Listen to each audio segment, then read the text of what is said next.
দ্রুত নির্বাচন নিবন্ধন বাতিল করে বিচার প্রক্রিয়ার মাধ্যমে আওয়ামী লীগকে নিষিদ্ধ করতে সরকারের প্রতি আহ্বান জানিয়েছেন জাতীয় নাগরিক পার্টির নেতা হাসনাত আব্দুল্লাহ।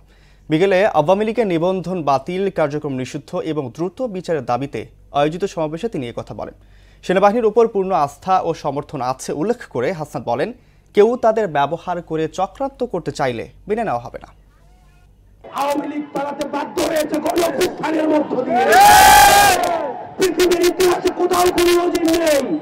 গণঅভ্যুত্থানের মধ্য দিয়ে যারা পালাতে বাধ্য হয় তাদেরকে আবার নির্বাচনে ফিরিয়ে নিয়ে আসা হয়।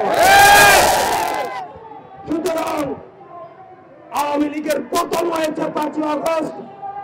5ই আগস্ট চূড়ান্ত সিদ্ধান্ত হয়ে গিয়েছে।